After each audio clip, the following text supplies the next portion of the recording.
সবসময় কি গ্রামারের রুল নিয়ে এত বিচার বিবেচনা করতে ভালো লাগে? মাঝে মধ্যে একটু গল্প, আড্ডা এসব হলে ভালোই হয়, তাই না? তবে না ইংলিশটা আরো বেটার ভাবে শিখবো। দৈনন্দিন জীবনের লাইনসের পাশাপাশি কিছু ছোটখাটো গল্পের মধ্যে দিয়ে যদি বিষয়টাকে বোঝার চেষ্টা করি, তাহলে বেশ ভালো লাগে। একটু চলো ফেরত চলে যাই আমরা আমাদের সেই ছোটবেলায়। সেখানে আমরা কিছু গল্প পড়েছিলাম। ইংলিশে যখন বিভিন্ন ধরনের রাইটিং এর সঙ্গে পরিচিত হচ্ছিলাম, খুব কমন একটা স্টোরি আমরা প্রায় সবাই পড়েছি। এই ব্যক্তির গল্প, অ্যান অনেস্ট উডকাটার, অর্থাৎ একজন সৎ কাঠুরিয়ার গল্প। সেই যে কাঠুরে, যে সেই কুরুল, তার সেই লোহার কুরুল, সেই লোহার কুরুলটা জঙ্গলে কাঠ কাটতে গিয়ে সেই কুরুলটাকে হাত ফসকে ফেলে দেয় এবং জলে গিয়ে পড়ে। এখানে দেখব কিভাবে আমরা সেই গল্পের লাইনগুলোকে ইংলিশে আমরা বানাতে পারি। এর মধ্যে দিয়ে আমরা যেমন লাইন বানানোর উপরে একটা অভিজ্ঞতা তৈরি করব, গল্পগুলো লেখার সময় কোন কোন বিষয়গুলো খেয়াল রাখতে হয় সেটাও বুঝতে পারবো। রাইটিং স্কিলকে ইমপ্রুভ করার জন্য কি কি কাজ করা দরকার আছে সেটা নিয়েও আমি এখানে আলোচনা করব। তো এসো দেখে নেওয়া যাক আজকের এই স্টোরিটা, অ্যান অনেস্ট উডকাটার, যেখানে দেখব কাঠুরিয়া তার সততার যে নমুনা সেটা সে প্রদর্শন করছে। দেখো এখানে যে লাইনগুলো রয়েছে, পরপর গল্পের লাইনগুলো আমি বাংলায় লিখেছি, সেগুলো পরপর আমরা চেঞ্জ করতে করতে যাব ইংলিশে, এবং সেই মতন দেখব গল্পটা কিভাবে সুন্দরভাবে হয়ে গেল। প্রথমে দেখো কি বলা হয়েছে। একদা এক সময় সেখানে একটা দরিদ্র কাঠুরে ছিল যে জঙ্গলের কাছে থাকতো। একদা এক সময় সেখানে একটা দরিদ্র কাঠুরে ছিল যে জঙ্গলের কাছে থাকতো। এখানে এই যে সবার শুরুতে আমরা দেখতে পাচ্ছি লেখা আছে একদা এক সময়। তোমরা জানো যে ইংলিশে গল্প লিখতে গেলে আমরা খুব কমনলি একটা টার্ম ব্যবহার করি, সেটা কি ওয়ান্স আপন এ টাইম। সেটা আমরা এখানে লিখতে পারি। লেখা যাক ওয়ান্স আপন আ টাইম। একদা এক সময় সেখানে একটা দরিদ্র কাঠুরে ছিল। দেয়ার ওয়াজ, সেখানে ছিল। দেয়ার ওয়াজ একজন দরিদ্র কাঠুরে, আ পোর উডকাটার।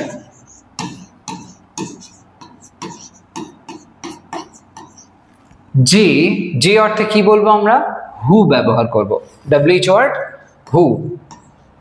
যে জঙ্গলের কাছে থাকতো। হু লিভড, থাকতো, বাস করত। কোথায়? জঙ্গলের কাছে। নিয়ার দ্য, জঙ্গল সেন্সে ফরেস্ট বলতে পারি, near the forest. Once upon a time there was a poor woodcutter who lived near the forest, যে জঙ্গলের কাছে থাকতো। এখন এই যে জঙ্গলটা, এটাকে স্পেসিফাই করা হয়েছে। আচ্ছা, যদি আমরা এটা এরকম করি, জঙ্গলটাকে নির্দিষ্ট না করে এমনি একটা জঙ্গলের কাছে থাকতো এরকম ভাবে বলতে পারি, তাহলে সেক্ষেত্রে নিয়ার আ ফরেস্ট লিখলে ভালো হয়। হু লিভড নিয়ার আ ফরেস্ট। আচ্ছা, একটা জঙ্গলের কাছে থাকতো। এইবার এখানে লক্ষ্য করো, এই যে উডকাটার, এই উডকাটারের পাশে হু ব্যবহার করা হয়েছে।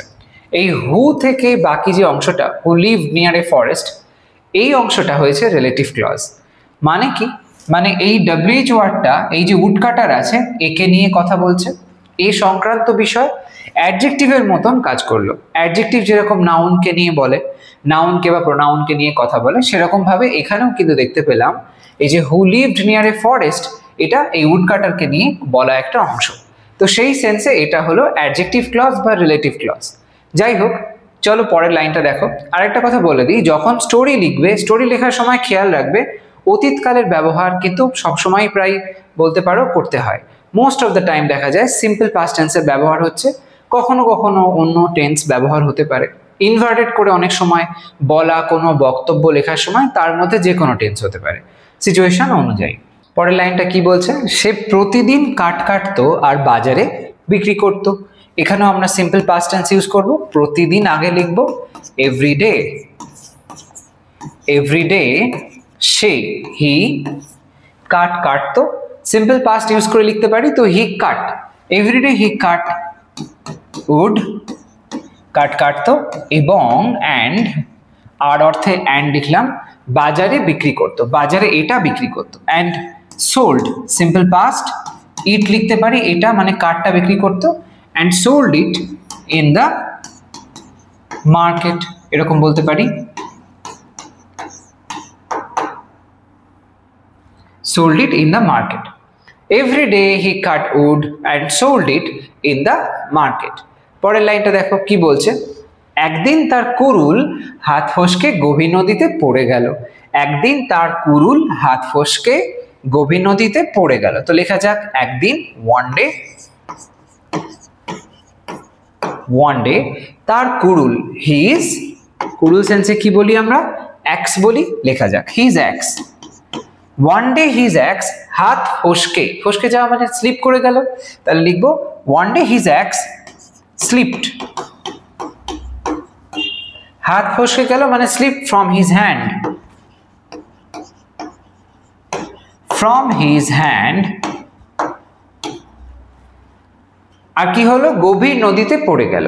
One day his axe slip from his hand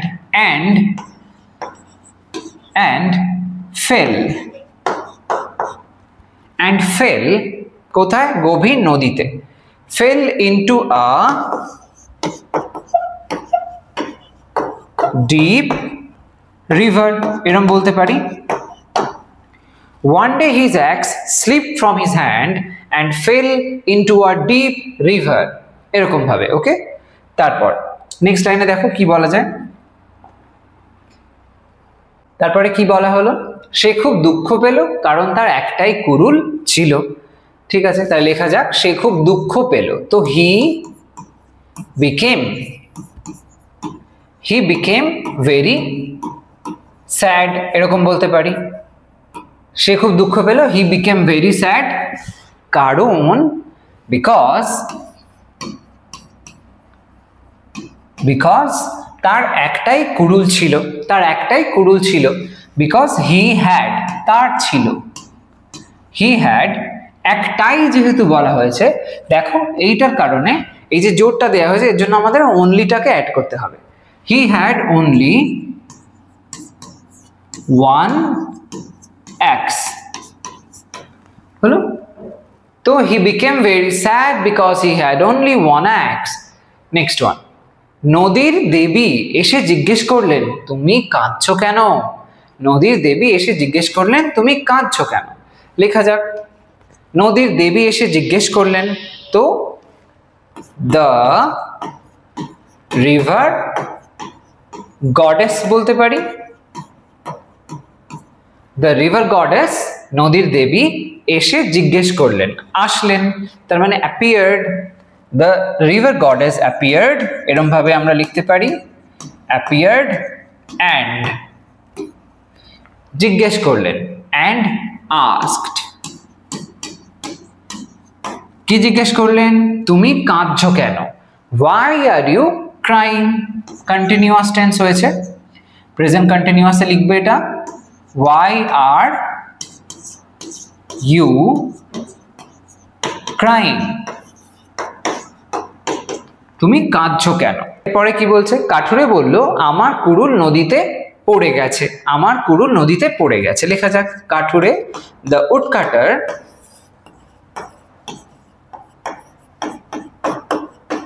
বলল, মানে এখানে সেডও বলতে পারো, আবার রিপ্লাই করছে তাই রিপ্লাইডও বলতে পারো,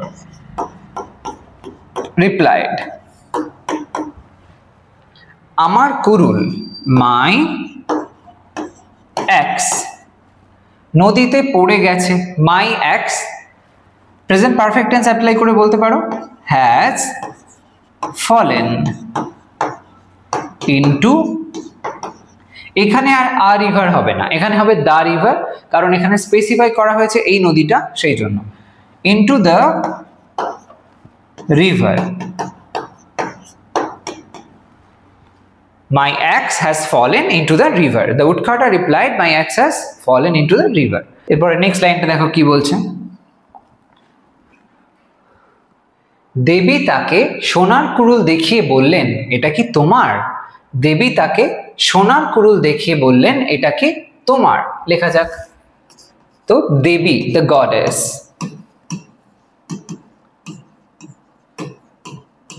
দ্য গডেস সোনার কুড়ুল দেখিয়ে বললেন, শোয়িং করতে পারি আমরা, এরকম দেখিয়ে সেন্স বোঝালে আইএনজি করে লেখা যেতে পারে, আবার আদারওয়াইজ আগে যেরকম ভাবে অ্যান্ড করে লিখলাম আমরা সেরকম ভাবেও লিখতে পারো, দেখালেন এবং বললেন এরকম ভাবে বলতে পারো। দ্য গডেস শোয়িং সোনার কুড়ুল, golden axe, the goddess showing a golden axe বললেন asked, কমা দাও, ডাবল ইনভার্টেড শুরু করো, ডাইরেক্ট স্পিচে লিখতে হচ্ছে এটা, তো এখানে একটা কমা দিতে পারো এরকম ভাবে, the goddess showing a golden axe asked, এটা কি তোমার, তো is this yours, is this yours, এটা কি তোমার। তখন কাঠুরে কি বলল, না এটা আমার নয়, না এটা আমার নয়। তো লেখা যাক, কাঠুরে বলল the woodcutter এখানে রিপ্লাইড লিখতে পারো বা রেসপন্ডেড লিখতে পারো। the woodcutter responded কি বললো, না, নো এটা আমার নয়, this is not mine বা that's not mine, this is not হলো, this is not mine। তারপর দেবী রূপোর কুড়ুল দেখালেন, এটা তোমার, দেবী জিজ্ঞাসা করলেন এটা কি তোমার, তো লেখা যাক then, দেবী রূপোর কুড়ুল দেখালেন, then the river goddess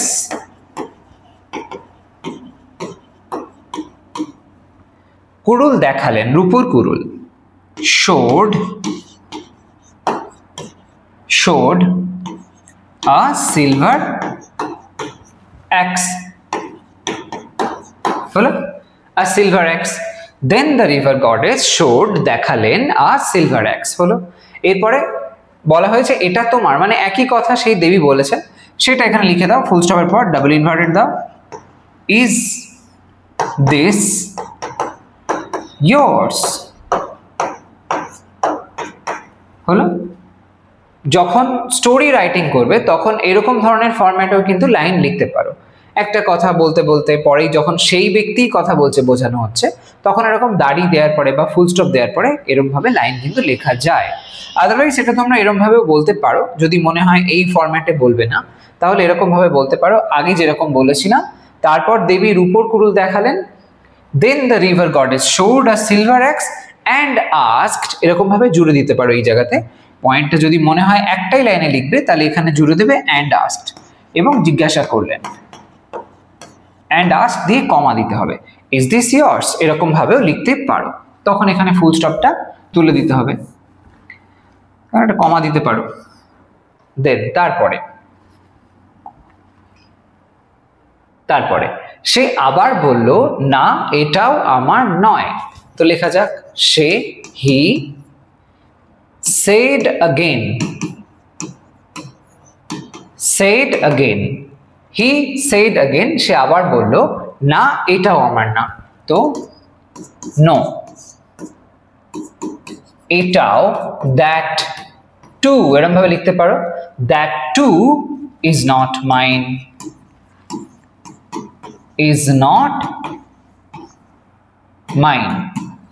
that too is not mine। শেষে দেবী একটা লোহার কুড়ুল আনলেন, তো শেষে দেবী একটা লোহার কুড়ুল আনলেন, লেখা যাক শেষে সেন্সে লিখবো ফাইনালি দেবী একটা লোহার কুড়ুল আনলেন, the goddess আনলেন, তাহলে আমরা এখানে ব্রিং ভার্বে ব্যবহার করতে পারি, পাস্ট টেন্স, সিম্পল পাস্টে ব্রিং হয়ে যাবে brought an iron axe, finally the goddess brought an iron axe. তারপরে কাঠুরে কি করলো, কাঠুরে হাসলো, লেখা যাক কাঠুরে হাসলো, দ্য উড কাটার হাসলো মানে স্মাইল করলো, তাই না, তো দ্য উড কাটার স্মাইলড, হলো হ্যাঁ ওটাই আমার, সে আবার তখন বলছে হ্যাঁ ওটাই আমার, তো ইয়েস নোট অফ এক্সক্লামেশন দাও, ওটাই আমার। কি বলবে? That's mine, that's mine. হলো? পরের লাইনে এসো। তার সততায় দেবী খুশি হলেন। তো the goddess,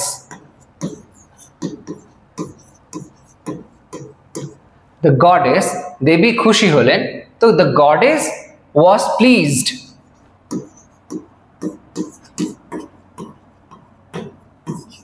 the goddess was pleased তার সততায় with his honesty, এরকম ভাবে বলতে পারি, pleased with his honesty। হলো? তিনি কাঠুরেকে 3টে কুরুলি দিলেন, সোনা, রূপো আর লোহা, 3টে কুরুলি দিলেন। লেখা যাক, তিনি, she gave, 3টে কুরুলি দিলেন, কাঠুরেকে দিলেন। she gave the woodcutter, she gave the woodcutter all 3 access, কি কি? সোনা, রূপো আর লোহা। তো গোল্ড, সিলভার অ্যান্ড আয়রন। হলো? she gave the woodcutter all 3 access, gold, silver and iron। এরপরে কি হলো? সেই দিন থেকে ওই কাঠুরে সততার কারণে একটা ভালো জীবন বাঁচতে লাগলো। হ্যাপি ইজ এন্ডিং, তো সেটা লেখা যাক, সেই দিন থেকে। তো from that day, from that day ওই কাঠুরে, the woodcutter, the woodcutter সততার কারণে, because of his, এখানে একটা কমা দাও, because of his honesty, এরকম ভাবে লিখতে পারি, because of his honesty একটা ভালো জীবন বাঁচতে লাগলো। তো started living a better life, a better life, right? Started living a better life. From that day the woodcutter, because of his honesty, started living a better life। ব্যাস, এরকম ভাবে হয়ে গেল। তাহলে এই গল্পটা আমরা এখানে কমপ্লিট করলাম। এবার দেখা যাক এর মরাল কি দেওয়া যেতে পারে।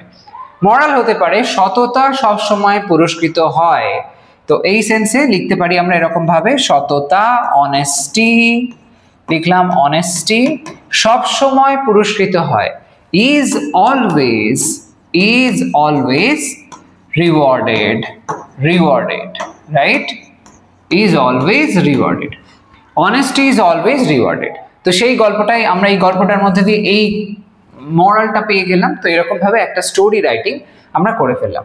তোমরাও এরকম ধরনের লাইন দেখো, কোনো একটা স্টোরিকে দেখো, সেটাকে হোক না সেটা কোনো ছোটবেলায় করা কোনো গল্প, অসুবিধা নেই, সেই গল্পটাকে টেনে বার করো, বাংলা লাইনগুলোকে তোমরা ইংলিশে চেঞ্জ করার চেষ্টা করো, তাহলে দেখবে এরকম ভাবে ছোট ছোট করে যদি বিট বাই বিট করো তাহলে অনেক ইমপ্রুভ হবে।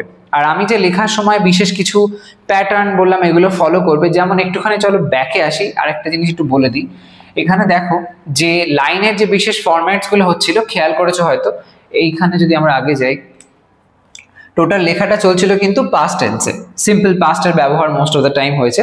কিন্তু শেষের দিকে দেখো এখানে যেমন আসছে দ্যাটস মাইন, এখানে প্রেজেন্ট টেন্সের ব্যবহার হয়েছে, কিন্তু খেয়াল করে দেখো এখানে আছে ইনভার্টেড, ডাবল ইনভার্টেড। তো ডাবল ইনভার্টেড যখন হবে তার মানে সেখানে তোমরা ওর ভিতরে যে কোনো টেন্স লিখতে পারো, সিচুয়েশন অনুযায়ী নির্ভর করে সেটা। লাইন তোমরা এরকম ভাবে ফুল স্টপ দিয়ে আলাদা করে একটা লাইন লিখতে পারো, যেরকম এখানে লিখেছি।